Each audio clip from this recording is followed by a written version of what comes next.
우리 앞에서 했던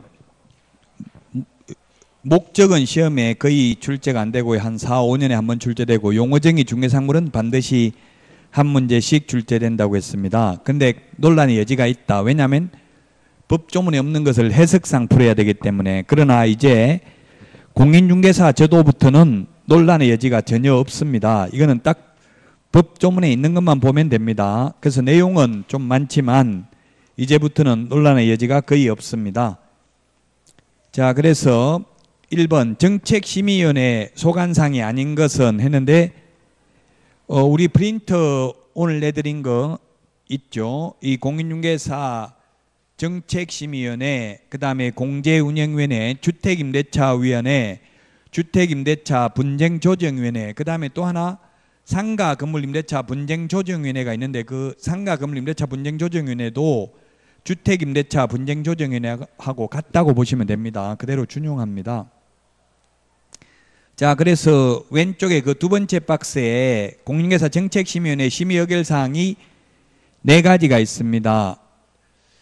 자격, 공인중개사의 시험 등 공인중개사 자격 취득에 관한 사항, 그 다음에 두 번째 부동산 중개업의 육성에 관한 사항, 세 번째 중개보수 변경에 관한 사항, 네 번째 손해배상 책임의 보장에 관한 사항입니다. 따라서 25번의 답 2번입니다. 2번. 자, 그 다음에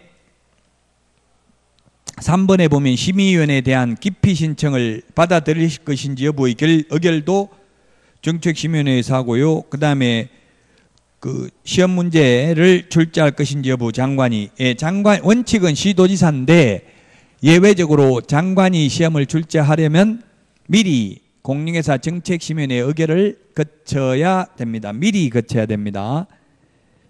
시험도 매년 1회 이상 시행해야 되는데 당해년도 시험을 시행하지 아니할 경우에도 미리 공인중개사 정책심의위원회 의결을 미리 거쳐야 됩니다. 그래서 답 2번이 되겠습니다. 자, 그 다음에 24페이지 26번입니다. 26번 틀린 것은 했는데 1번 이 시험은 장관이 시행하는 게 원칙이다 했는데 틀렸죠? 원칙 시도지사가 시험을 시행하고 예외 국토교통부 장관이 시행할 수 있는데 시험 문제 출제의 균형 유지 등을 위하여 필요한 경우에는 장관이 직접 시행을 하거나 출제할 수 있는데 이 경우 즉 장관이 직접 문제를 출제하는 경우에는 미리 공인중개사 정책심의위원회 의결을 거쳐야 됩니다. 그래서 1번이 틀렸습니다. 1번이 정답이고요. 자, 그 다음에 응시원서 접수 마감일 다음 날부터 7일 이내에 접수를 취소하는 경우 납입안 수수료의 100분의 60. 우리 그 핵심 비교 정리 프린터 숫자 7이 39번에 보면 7이 있죠. 39번에 동그라미 8번. 원서 접수 마감일 다음 날부터 7일 이내에 접수를 취소하면 60%, 7일이 경과한 날부터 시험 시행일 10일 전까지 접수를 취소하면 50% 돌려줍니다. 그래서 2번 맞고요. 3번 이 시험은 매년 1회 이상 시행해야 되나 부득이한 사유가 있는 경우에는 공인중개사 정책심의위원회 의결을 거쳐서 당해년도 시험을 시행하지 아니할 수 있습니다. 4번 정책심의위원회의 구성 및 운영 등에 관하여 필요한 사항은 대통령령으로 정한다. 네, 그렇습니다. 이 대통령령으로 정한다, 국토교통부령으로 정한다 이런 말이 시험에 이렇게 출제되는데요. 이게 잘 모르면 대통령령으로 정한다, 국토교통부령으로 정한다 이거는 답으로 체크하지 마십시오. 이게 답이 된 적은 딱 한 번밖에 없습니다. 30번 시험 봐가지고. 자, 그 다음에 5번 자격 취소된 자는 취소된 날로부터 3년이 경과되어야 공인중개사가 될 수 있습니다. 부정행위 하면 무효처분일로부터 5년 지나야 됩니다. 그래서 1번이 틀렸습니다. 시험 원칙 시도지사, 예외가 국토교통부 장관입니다. 그 다음에 27번 정책심의위원회 틀린 것인데 1번 위원장은 국토교통부 제1차관이라고 했는데 오늘 내드린 프린트 보시면 위원장을 보시면 공인중개사 정책심의위원회는 국토교통부 제1차관, 그 다음에 공제운영위원회 위원장은 그리고 주택임대차 분쟁조정위원회 위원장은 호선입니다. 호선. 호선이라는 말은 상호간에 선출한다. 우리 국회의장은 국회의원 중에서 선출하죠. 그래서 상호간에 선출한다는 이야기고요. 그 다음에 주택임대차위원회는 법무부 차관입니다. 차관. 장관이 아니고 다 차관입니다.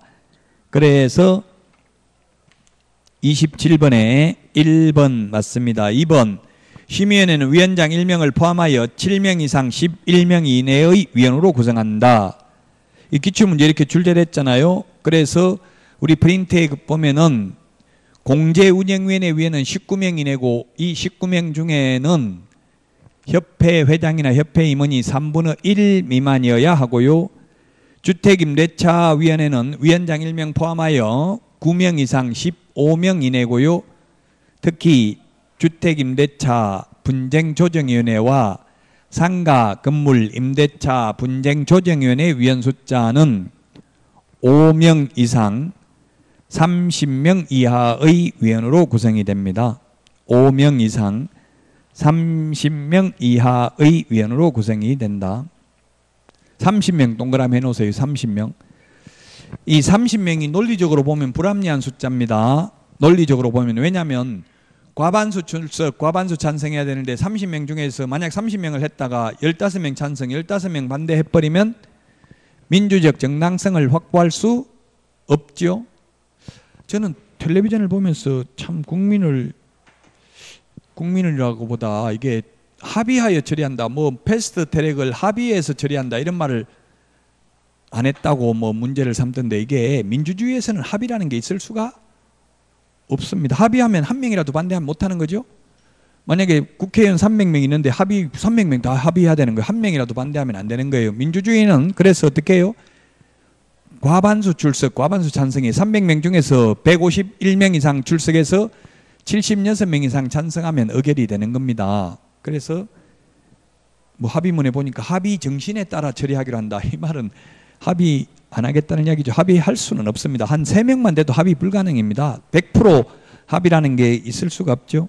그래서 결론은 과반수 출석, 과반수 찬성으로 의결한다는 이야기입니다. 자, 그래서 위원 숫자 다 기억해야 되고요. 그 다음에 3번 심의위원회에서 중개보수 변경에 관한 사항을 심의한 경우 시도의사는 이에 따라야 된다. 이게 보수는 안 따라도 됩니다. 보수는 시도 조례로 정하기 때문에 시도별로 다릅니다. 뭘 따라야 된다 했어요? 자격 취득에 관한 사항은 시도의사는 따라야 됩니다. 즉 시도별로 문제 난이도가 다르면 안 된다는 이야기입니다. 따라서 27번에 3번이 틀렸습니다. 자격 취득에 관한 사항 따라야 됩니다. 4번 심의위원회 위원이 해당 안건에 대하여 연구, 용역 또는 감정을 한 경우 심의위원회 심의 의결에서 제척된다, 배제된다, 빠져야 된다는 뜻입니다. 맞습니다. 즉 안건 당사자와 이해관계에 있는 심의위원은 그 심의위원회 회의에서 빠져야 된다 이 말입니다. 제척된다, 빠져야 된다, 배제된다 같은 뜻입니다.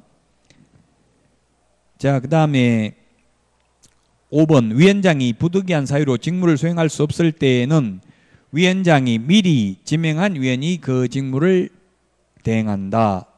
예, 부위원장이 대행하는 게 아닙니다. 부위원장이 없습니다. 공인중개사 정책심의위원회는 부위원장이 없습니다. 그 다음에 공제운영위원회의 경우에는 부위원장이 직무를 대행합니다.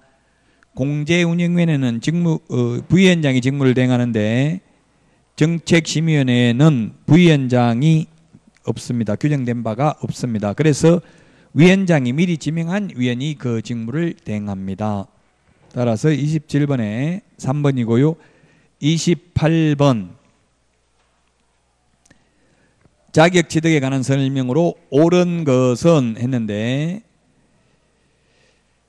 1번 기억 공인중개사 정책심의위원회에서 자격 취득에 관한 사항을 의결한 경우 시도의사는 이에 따라야 된다. 예, 이거는 따라야 됩니다. 요거 하나만. 맞습니다. 니어는 국토교통부 장관이 직접 시험 문제를 출제하려는 경우에는 공인중개사 정책심의위원회의 사후 의결을 거쳐야 된다. 사후 X 사전 미리 의결을 거쳐야 됩니다. 미리. 그래서 틀렸습니다. D것은 시험 시행기관의 장은 시험을 시행하기 어려운 부득이한 사정이 있는 경우에는 공인중개사 정책심의위원회 의결을 거쳐서 당해년도 시험을 시행하지 아니할 수 있습니다. 매년 1회 이상 시행해야 되는데 미리 의결을 거쳐야 됩니다. 맞습니다. 리얼의 국토교통부 장관은 합격자에게 자격증을 교부하여야 한다. 자격증 교부는 시도지사가 합니다. 왜냐하면 시도지사가 시험 시행기관이기 때문에 그렇습니다. 원칙적으로. 따라서 이때까지 모두 시도지사 명의로 자격증이 교부됐습니다. 따라서 28번에 2번이 정답이 되겠습니다. 29번 틀린 것은 했는데 1번 합격자 결정 공고일로부터 1개월 이내에 자격증을 교부해야 됩니다. 1개월 이내에. 출제됐죠. 1개월이라는 말. 그래서 우리 핵심 비교 정리 프린터에 보면 숫자 1개월이 45번에 있습니다. 45번에 동그라미 1번에 있습니다. 45번에 동그라미 1번에 보면 1개월 이내입니다. 1개월 이내에 교부합니다. 일주일 이내에 하면 X입니다. 30일 이내에 해도 X입니다. 그 다음에 2번 자격증 교부 대장은 전자적 처리가 불가능한 특별한 사유가 있는 경우를 제외하고는 전자적 처리가 가능한 방법으로 작성 관리되어야 합니다. 그 이유는 자격증 위조해서 변조해서 등록하는 것을 방지하기 위해서 그렇습니다. 옛날에는 자격증 사본을 등록 신청할 때 제출했습니다. 그런데 위조된 자격증을 제출해 가지고 등록을 해서 중개업을 하다 적발된 사례가 있습니다. 따라서 이제는 전산화 시켰기 때문에 자격증 진위 여부를 전산으로 다 확인합니다. 이제 자격증 사본을 제출할 필요도 없습니다. 등록 신청할 때 전자적 처리가 가능하기 때문에. 자, 그 다음에 3번 자격증 교부 시도지사와 사무소 관할 시도지사가 서로 다른 경우에는 자격증을 교부한 시도지사가 자격 취소하는데 그 교부한 시도지사가 아니라 사무소 관할 시도지사가 자격 취소 처분, 자격 정지 처분에 필요한 절차를 모두 이행하는 경우, 이 자격 취소 처분에 필요한 절차가 뭐냐면 청문입니다. 자격 정지에 필요한 절차가 의견 진술 기회입니다. 이걸 모두 이행한 후에 교부한 시도지사에게 통보합니다. 그러면 교부한 시도지사가 자격 취소합니다. 그 우리 핵심 비교 정리 프린터, 이 핵심 비교 정리 프린터 이것만 해도 80점 받는다고 했죠. 54번 맨 밑에 동그라미 1번부터 7번까지 있습니다. 그 중에 6번, 7번 청문, 의견 전술 기회만 사무소 관할 시도지사고 나머지는 모두 교부한 시도지사입니다. 그래서 29번에 3번이 정답입니다. 4번 시도지사가 공인중개사의 자격 취소 처분을 한 때에는 5일 이내에 국토교통부 장관에게 보고하고 다른 시도지사에게 통지하여야 합니다. 5일이라는 숫자 공인중개사법에는 여기밖에 안 나옵니다. 부동산 거래 신고 등에 관한 법률에 허가구역, 효력 발생, 허가구역 장관이나 시도지사가 지정 공고한 날로부터 5일 후에 효력이 발생합니다.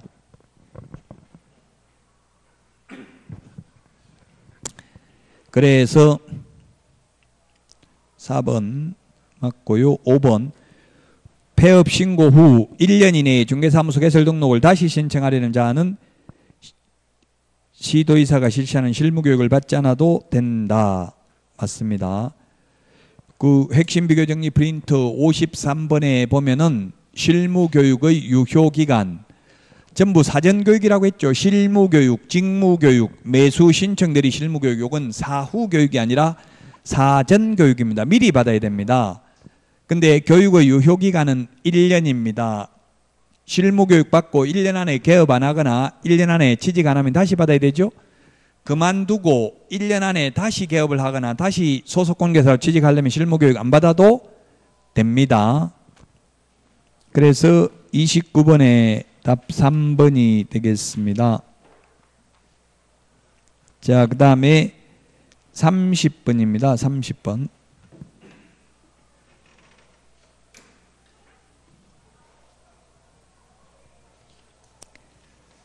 30번에 옳은 것은 했는데 1번 공인중개사 자격증은 특정 업무를 위하여 일시적으로 대여할 수 있다. 어떠한 경우에도 양도 대여는 안 됩니다. 허가받아서 양도 대여할 수 있다. 다 X죠. 모든 자격증, 운전면허증도 마찬가지예요. 모든 인허가증, 면허증은 일신전속적입니다. 양도 대여할 수 없습니다. 그래서 만약에 양도 대여하게 되면 양도 대여한 자나 즉 빌려준 사람이나 빌린 사람이나 모두 1년 이하의 징역이나 1,000만 원 이하의 벌금에 처합니다. 행정형벌은 똑같습니다. 빌려준 사람이나 빌린 사람이나. 그러나 행정처분은 빌려준 사람만 자격 취소되고 빌린 사람은 자격증 없죠? 없으니까 빌렸잖아요. 그래서 빌린 사람은 행정처분 대상은 아닙니다. 2번 무자격자인 을이 공인중개사인 감명의의 중개사무소에서 동업 형식으로 중개업무를 한 경우 을은 형사처벌의 대상이 된다. 중개업무를 한 경우라고 돼 있잖아요. 이거는 쉽게 말하면 빌린 거라는 이야기. 빌린 거. 즉 빌린 거는 처벌받습니다. 중개업무를 했기 때문에. 만약 중개업무를 안 했다면 동업 형식으로 해도 처벌 안 받습니다. 예를 들면 그렇게 많이 합니다. 현실적으로. 원래 돈 많은 분들이 바로 자격증만 취득하면 개업해서 성공할 수 있는 분들이 의외로 자격증 취득은 잘 못합니다. 자격증 따도 당장 개업할 필요 없는 분들이 오히려 합격은 많이 합니다. 통계를 보면. 그래서 현실적으로는 이렇게 동업 형태로 많이 합니다. 불합격하신 분이 합격하신 분은 자격증을 대고 불합격하신 분은 사무소 임대료 보증금 이런 거 대고 같이 동업 형식으로 하면 동업 형식으로 하면서 계약서 확인 설명서를 자격증 있는 사람이 다 썼다면 그래서 이익만 분배했다면 이건 동업하는 것은 처벌받지 않습니다. 그런데 뭘 했어요? 무자격자가 지금 중개 업무를 했잖아요. 동업 형식을 빌어서. 그래서 중개 업무를 했기 때문에 처벌받습니다. 양도 대여받은 거나 마찬가지라는 이야기. 중개 업무를 했기 때문에. 무등록업자겠죠. 자격증이 없으면서 했기 때문에. 2번이 정답입니다. 양도 대여 받으면 빌리기만 하면 1년 이하의 징역이나 1,000만 원 이하의 벌금이고 남은 거 빌려서 중개업을 하면 무등록업자로 3년 이하의 징역이나 3,000만 원 이하의 벌금이죠. 자, 그 다음에 3번 공인중개사 자격증을 대여받은 자가 임대차 중개를 의뢰한 자와 직접 거래 당사자로서 임대차 계약을 체결하는 것도 중개행위에 해당된다. 이건 중개행위에 해당되지 않는다는 게 판례입니다. 판례. 이게 뭐냐 하면 좀 어려운 판례인데 무자격자가 남의 거 빌려서 중개업을 하고 있는 자가 손님이 와가지고 방 구해달라고 하니까 그 무자격자가 자기가 건물주였어요. 자기 건물을 팔아먹어 놓고도 건물도 없으면서 방이 있다고 했어요. 손님한테. 그래가지고 보증금 받아가지고 떼먹고 도망가 버렸어요. 떼먹어 버렸어요. 그래서 그 협회 공제금을 청구했다고요. 그 협회 공제금 죽을 필요 있다 없다? 없다는 이야기. 중개행위가 아니기 때문에. 왜냐하면 이거는 사기죄 등으로 형사처벌을 받도록 고소해가지고 받아낼 수도 있고 이렇기 때문에 이거는 판사가 어쨌든 중개행위가 아니다. 중개업무가 아니다. 이런 거는. 그래서 3번 틀렸고 4번 무자격자가 공인중개사의 업무를 수행하였는지 여부는 실질적으로 무자격자가 공인중개사 명의를 사용하여 업무를 수행하는지 여부에 관계없이 외관상 공인중개사가 직접 업무를 수행하는 형식을 취하는지 여부에 따라 판단해야 한다. 기출문제 지문인데요. 여기서 공인중개사란 기출문제 지문인데 이건 개업공개사라는 뜻입니다. 그러니까 출제한 사람도 개업공개사, 공인중개사 구분을 잘 못하죠. 판사들도. 이게 뭐냐 하면 4번 제가 만약에 자격증이 있습니다. 저는 진짜 자격증이 있습니다. 그래서 제가 등록을 해놓고 학원 강의하러 나왔습니다. 그럼 손님이 왔습니다. 제가 못 가겠죠. 계약서 쓰러. 그럼 실장이 계약서 쓰고 도장 다 찍었습니다. 그 대신에 개업공개사 도장 찍는 날은 공란으로 비워뒀다가 제가 일요일날 가서 자필 사인 다 해놨습니다. 1년 내에 그렇게 했습니다. 제가 계약서 쓸 때는 한 번도 가지도 않아놓고 서명 날인은 다 해놨다고 제가 자필로. 그러면 처벌받아야 안 받아요? 받잖아요. 실제 중개무에 실질적으로 중개무를 하진 않았잖아요. 형식만 갖춰놨잖아요. 그 형식이 중요한 게 아니라 뭐가 중요하다? 실체적 진실이 중요하다는 이야기입니다. 5번 무자격자가 자신의 명함에 중개사무소 명칭을 부동산 뉴스 그 직함을 대표라고 기재하여 사용하였다 하더라도 이를 공인중개사와 유사한 명칭을 사용한 것으로 볼 수 없다 했는데 판례는 볼 수 있다. 그러므로 1년 이하의 징역이나 1,000만 원 이하의 벌금에 해당한다. 즉 자격증 없는 사람은 대표, 사장, 회장 이런 거 명함에 새겨 다니면 안 된다는 이야기입니다. 결론은. 왜냐하면 일반 국민들이 대표라고 하면 당연히 부동산의 대표니까 자격증이 있겠지 이렇게 생각하겠죠. 그래서 국민들이 오인할 수 있으므로 유사명칭에 해당된다는 게 판례입니다. 31번 틀린 것은 했는데 1번 자격증 및 등록증 교부는 국토교통부령, 국토교통부령 또는 대통령령 지금 기출문제입니다. 이런 거 나오면 가급적이면 답으로 하지 말라고 했죠. 모르면 틀린 것. 이게 국토교통부령으로 정한다, 대통령령으로 정한다. 이게 답이 된 적은 한 번밖에 없다고요. 30번 시험에서. 2번 등록증은 중개사무소를 두려는 지역을 관할하는 시장, 군수, 구청장이 교부한다. 이걸 소위 등록관청이라고 하죠. 구가 설치되지 아니한 시의 시장과 특별자치도의 행정시장을 말한다. 구가 설치되어 있으면 구청장이 등록관청입니다. 우리 공인중개사법은 구가 있으면 무조건 구청장에 해당 관청입니다. 만약에 예를 들면 세금을 시, 군, 구세, 재산세는 시, 군, 구세죠. 그럼 재산세는 구가 설치되어 있다고 모든 구가 다 재산세 부과 안 하죠. 자치구만 하잖아요. 근데 우리 공인중개사법은 자치구청장에 한한다 이런 말 들어가면 무조건 X입니다. 모두 구가 있으면 구청장이 해당 관청입니다. 공인중개사법에서는. 3번 자격증 및 등록증을 잃어버리거나 못 쓰게 된 경우에는 시도지사에게 재교부를 신청한다. 틀렸죠.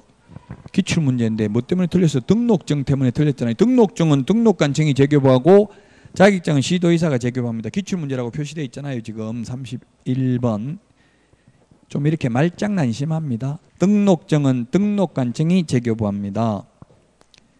4번 등록증을 교부한 관청은 그 사실을 공인중개사 협회에 통보해야 된다. 예, 우리 핵심 비교정리 프린트 25번에 보면 6가지 다음 달 10일까지 통보해야 되는 게 있습니다. 25번에 보면 1번 휴폐업사항, 2번 업무정지, 등록취소 등 행정처분사항, 3번 등록사항, 4번 분사무소 설치신고사항, 5번 사무소 이전 신고사항, 6번 고용인 고용, 고용관계 종료 신고사항 6가지를 다음 달 10일까지 협회에 통보해야 됩니다. 또 어떤 분이 다음 달 10일 이런 게 없어서 틀린 거 아닙니까? 이렇게 묻던데 다음 달 5일이라고 했으면 틀렸지만 그 다음 달 10일인지 3일인지 이런 게 없잖아요. 그러면 무조건 틀렸다 할 수는 없죠. 다음 달 10일이라는 말은 없지만 어쨌든 통보하는 건 맞잖아요.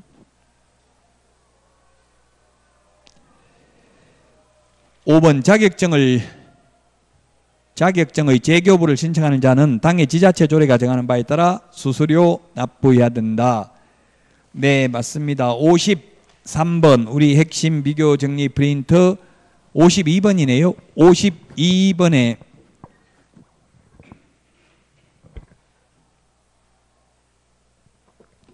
52번에 보면은 핵심 비교 정리 프린터 52번에 수수료 내는 것 19가지를 적어놨는데 응시 수수료, 자격증 재교부 수수료, 이 두 개는 시도조례입니다. 시도조례. 시도조례고요. 그 다음에 세 번째 등록신청. 등록신청. 그 다음에 등록증 재교부 신청. 그 다음에 분사무소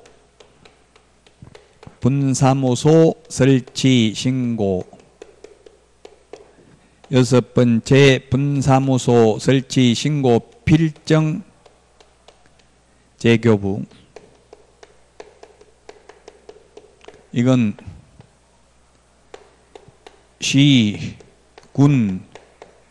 시군구조례.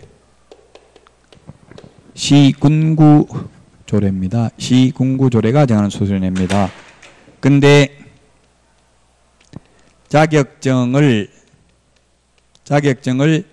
처음에 교부할 때는 수수료 내지 않는다는 점을 주의하셔야 됩니다.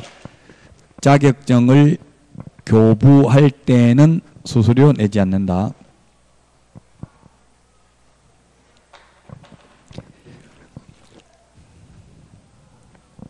자, 그 다음에 32번입니다.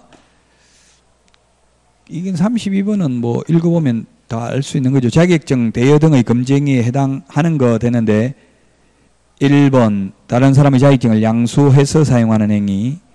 그 다음에 미연에 다른 사람에게 자기의 자격증을 양도하는 행위.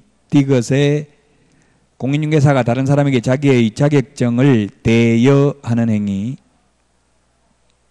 리얼에 성명 사용 밑줄 치세요. 성명 사용.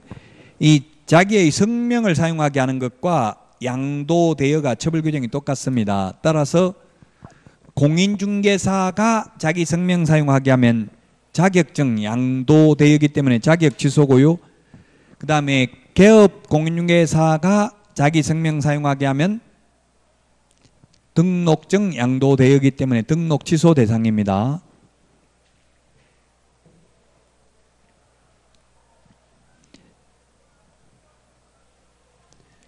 자, 그래서 모두 다 검증입니다.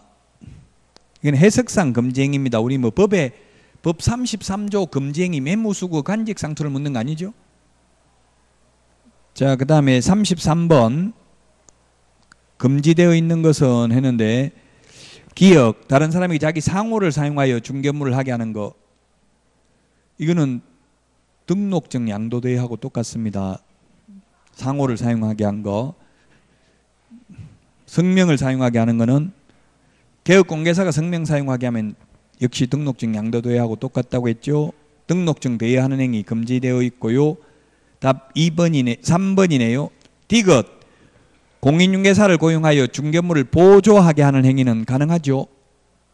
이걸 소속공인중개사잖아요. 공인중개사를 고용해서 일을 시키면 소속공인중개사인데 소속공인중개사는 보조도 할 수 있고 중개 업무도 할 수 있다. 중개 업무는 계약서 작성, 확인설명서 작성, 확인설명 등을 의미한다. 따라서 3번이 정답이 되겠습니다. 여기까지 3문제 정도 출제됩니다. 즉 용어정의 1문제, 중개대상물 1문제, 공인중개사 제도에서 1문제 출제됩니다. 목적은 4, 5년에 1문제 출제됩니다. 자, 그 다음에 28페이지 34번입니다.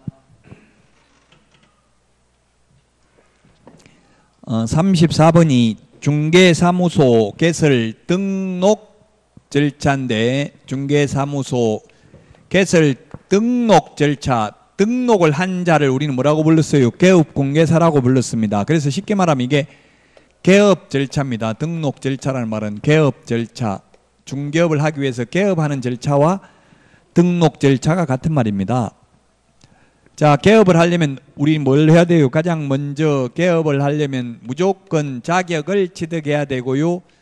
변호사라도 자격을 취득하기 전에는 등록할 수 없습니다.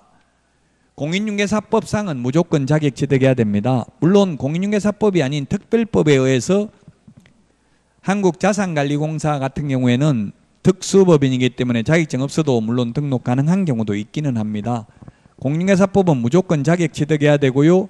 자격 취득하고 나면은 실무교육을 받아야 됩니다. 실무교육은 32시간 이상, 옛날에 44시간 이하였는데 지금은 28시간 이상 32시간 이하로 바뀌었습니다. 우리 핵심 비교정리 프린트 53번에 보면은 나와 있습니다. 28시간 이상 32시간 이하 시도지사로부터 실무교육을 받아야 됩니다. 등록 신청일 전 1년 이내에 실시하는 교육을 받아야 되고, 모든 사무소는 건축물 대장에 기재되어 있어야 됩니다. 가설 건축물, 무허가 건축물 안 됩니다. 미등기 건물은 가능할 수도 있습니다. 건축물 대장이 있다면. 면적 제한은 없습니다. 소유권 확보가 아니라 사용권만 확보하면 됩니다. 그렇게 한 후에 이제 등록 신청을 하는데, 등록 신청은 어디다가 등록을 신청하느냐 하면 등록관청이고, 등록관청은 주소지가 아닌 사무소 소재지 시장, 군수, 구청장을 말합니다. 등록 신청을 하면 7일 이내에 등록 처분, 7일 이내에 등록 처분 및 통지를 합니다. 등록 처분 및 통지를 하는데, 등록 처분 통지 받았다고 곧바로 중개업무를 할 수 있는 게 아니라 등록증을 교부받아야 됩니다. 등록증을 교부받으면 업무를 개시할 수 있습니다. 등록 처분일로부터 업무 개시는 3개월 이내에 해야 됩니다. 3월을 초과할 것 같으면 휴업 신고를 해야 됩니다. 그 다음에 법에는 업무 개시 전에 보정 설정하라고 되어 있습니다. 법률에는. 그런데 시행규칙 제5조 1항에 보면은 보정 설정 여부를 확인하고 등록증을 교부하라고 했기 때문에 법은 포괄적으로 업무 개시 전이지만 등록증 받고 나서 업무 개시 전에 보정 설정할 수 있는 것은 아닙니다. 그 다음에 인장 등록도 마찬가지입니다. 지금 유명한 출판사 책이 잘못되어 있는 게 많은데 어떻게 되어 있냐면, 유명 출판사 문제를 보니까, 모의고사 문제를 보니까 인장 등록을 하지 않아도 등록증을 교부받을 수 있다 이렇게 되어 있던데, 그거는 O라고 되어 있던데 X입니다. 엄밀히 따지면 이제 그분들도 이론적으로만 알고 실제 등록을 안 해봐서 그러는데요. 왜냐하면 물론 인장 등록 법조문에는 업무 개시 전에 인장 등록하라고 되어 있습니다. 그러면 등록증 받고 나서 업무 개시 전에 이때 인장 등록을 해도 될 것처럼 되어 있다고 법조문만 보면. 그러나 시행규칙까지 봐야 돼. 시행규칙 별지 6호 서식, 즉 등록증 서식에 보면 등록된 도장을 여기 찍어야 돼요. 그래서 사실상 등록증에 도장을 찍으려면은 인장 등록을 등록증 교부 전에 해야 되는 거지, 등록증 교부 받고 나서 인장 등록하는 것은 아닙니다. 그냥 업무 개시 전에 인장 등록한다고 하면 맞는데, 등록증 받고 나서 업무 개시 전에 인장 등록해도 무방하다. 이거는 X입니다. 시중에 유명한 출판사 책이 잘못됐다는 것은 이때까지 시험에 한 번도 출제되지는 않았다는 이야기입니다. 출제는 그냥 시험 지문에는 업무 개시 전에 인장 등록하여야 한다, 이 정도로 출제됐어요. 구체적으로 디테일하게 묻지는 않았습니다. 이게 등록 절차입니다. 개업 절차입니다. 자, 그러면 28페이지 1번 문제 보겠습니다.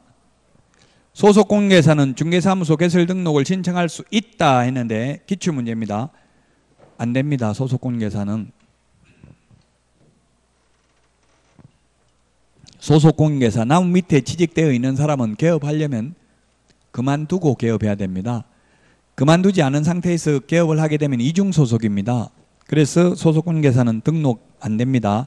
매수 신청 대리인 등록도 할 수 없습니다. 그것도 시험에 출제됐습니다. 2번 등록관청은 중개사무소 등록증을 교부하기 전에 개설 등록을 한 자가 손해배상 책임을 보장하기 위한 조치, 보정을 하였는지 여부를 확인해야 된다. 맞습니다. 이게 보정 설정을 하였는지 여부를 확인하고 등록증 교부는 지체 없이 교부입니다. 7일 이내에 등록증을 교부한다라고 하면 X입니다. 등록 처분 통지는 7일 이내지만 등록증 교부는 7일 이내 하는 게 아니라 지체 없이 등록증을 교부합니다. 지체 없이 등록증을 교부한다. 보정 설정 여부를 확인하고 2번이 맞습니다. 3번 국토교통부 장관은 사무소 개설 등록을 한 자에 대하여 국토교통부령이 정하는 바에 따라 등록증을 교부하여야 한다. 등록증 교부 절차가 국토교통부령에 있습니다. 보정 설정 확인하고 지체 없이 등록증 교부하라는 말이 이렇게 국토교통부령, 대통령령 이런 거는 거의 답이 아니라고 했죠. 4번 중개사무소 개설 등록 신청서에는 신청인의 여권용 사진을 첨부하지 않아도 된다. 첨부해야 됩니다. 옛날에 반명함판 사진이었는데 지금은 원칙적으로 모든 사진을 여권용 사진으로 바꿨습니다. 물론 입법의 불비로 하나 빠진 게 있는데 빠진 거는 시험에 안 나오겠죠. 여권용 사진으로 다 바뀌었다. 우리 공인중개사법뿐만 아니라 모든 자격증, 변리사 자격증도 여권용 사진으로 다 바뀌었더라고요. 통일시켰습니다.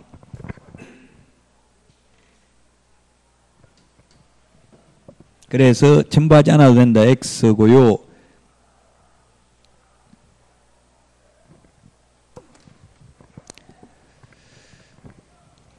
자, 그 다음에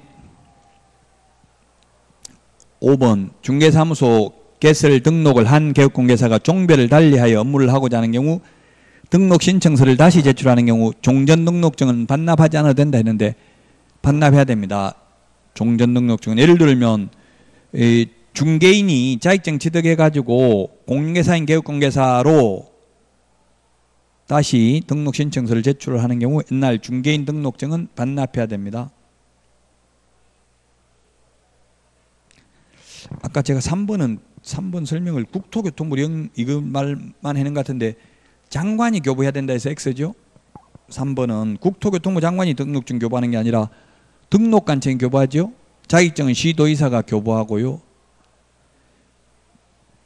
3번 설명할 때 제가 국토교통부령이라고 말한 것 같은데 국토교통부 장관입니다. 장관이 아니라 등록관청이 교부합니다. 등록증은.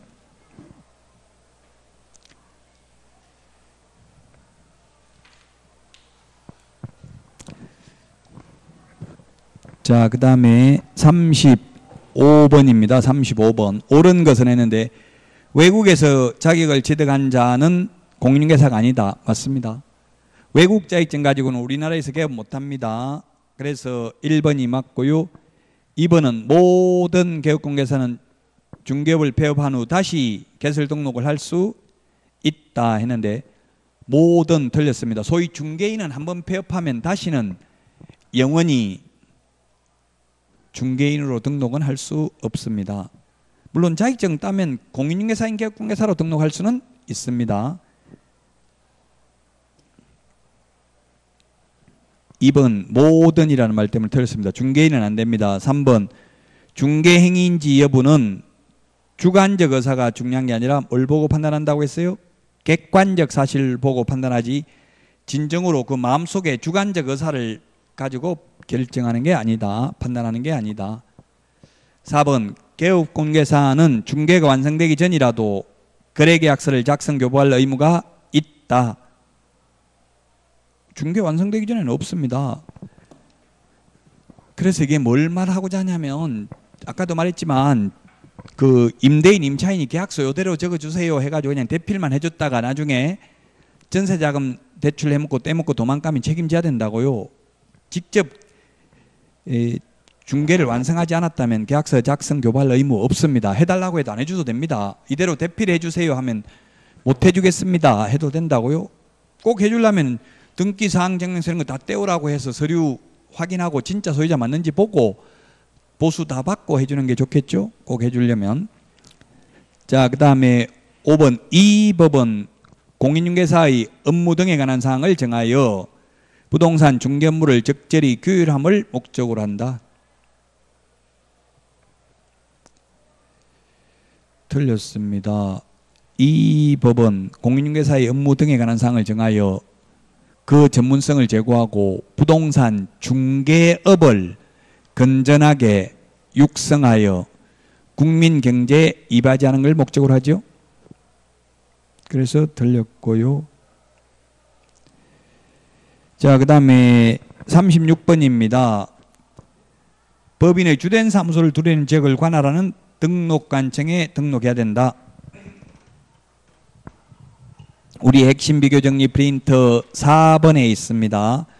분사무소 설치 신고 4번에 세 번째 별표에 있는데 분사무소 이전 신고, 분사무소에서 사용할 인장 등록 모두 주된 사무소 등록관청이 해당 관청입니다. 맞습니다.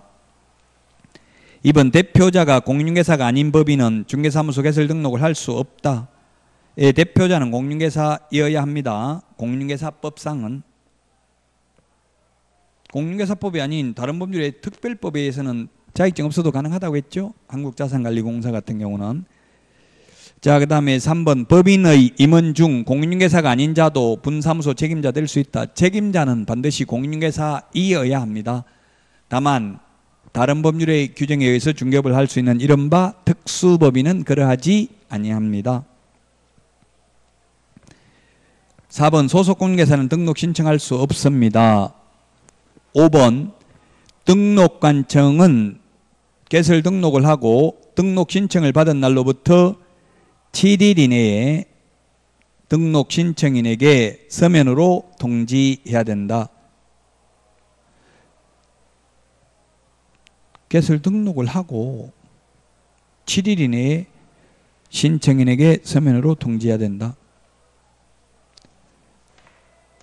뭐가 틀렸어요? 10일요? 등록관청 개설 등록하고 신청을 받은 날로부터 7일 이내에 통지해야 된다.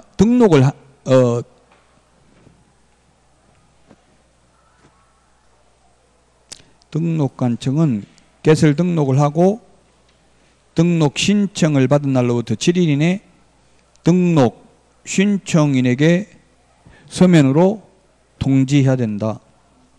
예? 예. 통지 7일. 예?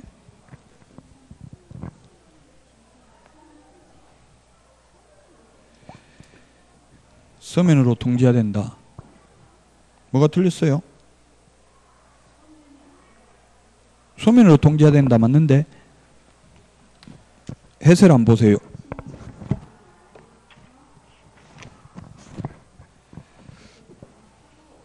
예.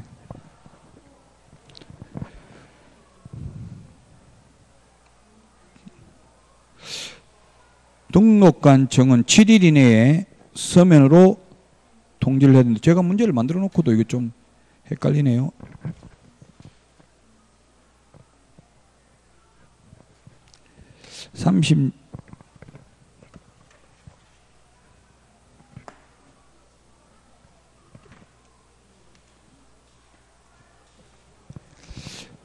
어, 36번에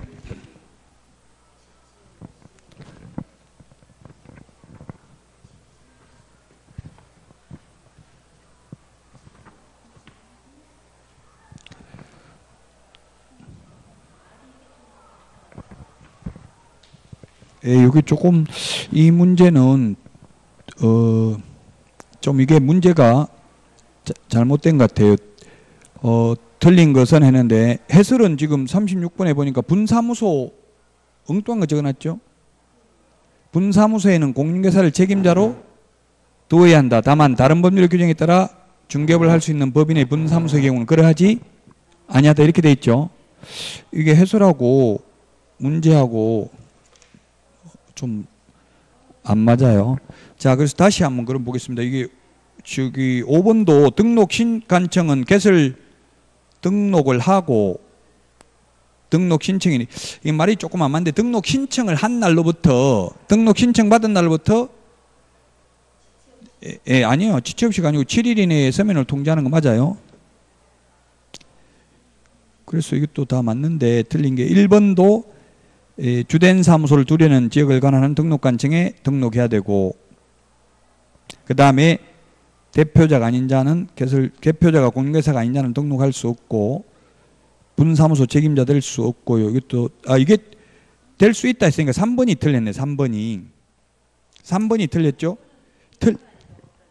틀린 걸 고르라고 했으니까 법인의 임원 중 공인중개사가 아닌 자도 분사무소 책임자가 될 수 있다 했으니까 틀렸네. 될 수 없다. 근데 지금 해설에는 지금 5번을 답이라고 돼 있죠? 5번이 돼 있어요? 예. 답은 해설에 5번으로 돼 있냐고요? 맨 뒤에 해설이 있잖아요. 그래서 답이 3번입니다. 아마 해설에는 5번으로 돼 있는 것 같은데요. 뒤에 죄송합니다. 제가 문제를 만들면서 36번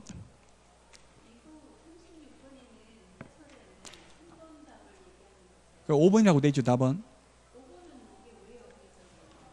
그러니까 어쨌든 36번의 답이 3번입니다. 3번이 정답이 되겠습니다. 3번 틀린 것을 했는데 5번은 맞아요. 7일 이내에 등록 처분 통지하는 게 맞다고. 이게 적어놨잖아요. 7일 이내에 등록 처분 통지 신청받은 날로부터 7일 이내에. 맞습니다.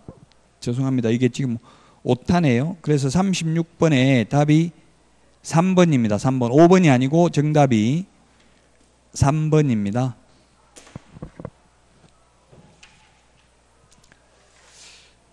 오늘 여기까지만 하겠습니다. 36번 정답이 3번이 되겠습니다. 분사무소 관련된 건 전부 주된 사무소 등록관청이라고 했죠. 우리 핵심 비교정리 프린터 4번에 있습니다.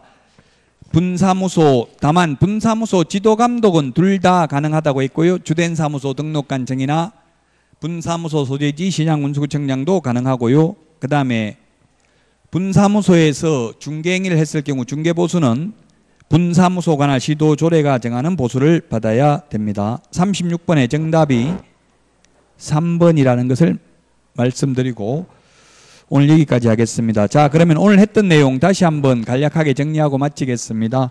목적은 시험에 5년에 한 번 정도 출제됩니다.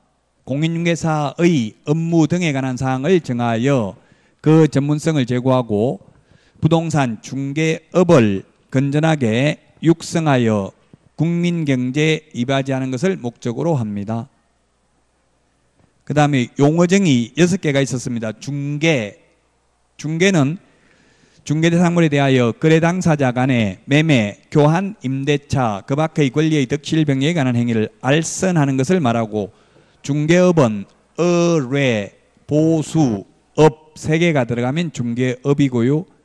그 다음에 공인중개사는 자격을 취득한 자 이 법에 의해서, 개업공개사는 이 법에 의해서 등록한 자, 소속공개사는 개업공개사에 소속된 공인중개사로서 중개업무를 하거나 개업공개사의 중개업무를 보조하는 자를 말하고요. 그 다음에 중개보조원은 공인중개사가 아닌 자로서 중개업무는 안 되고 보조만 가능합니다. 법인의 임원사원도 자격증이 있으면 소속공개사, 자격증이 없으면 중개보조원에 해당이 됩니다. 그 다음에 중개대상물이 토지, 건축물, 임목, 광업재단, 공장재단이 중개대상물입니다. 모든 토지가 다 중개대상물이 되는 게 아니라 개인이 사고 팔 수 있는 토지여야 된다. 건물은 건축법상 건축물을 말하는 게 아니라 민법상 건축물을 말하고 현존하는 건축물뿐만 아니라 장래에 건축될 예정인 동호수가 특정된 아파트 분양권도 미래의 건축물입니다. 그러나 추첨기일 날 추첨을 하여 당첨되면 입주할 수 있는 권리에 불과한 입주권은 중개사물이 아닙니다. 도시 및 주거환경정비법상 관리처분 인가받은 입주권은 중개상물에 해당됩니다.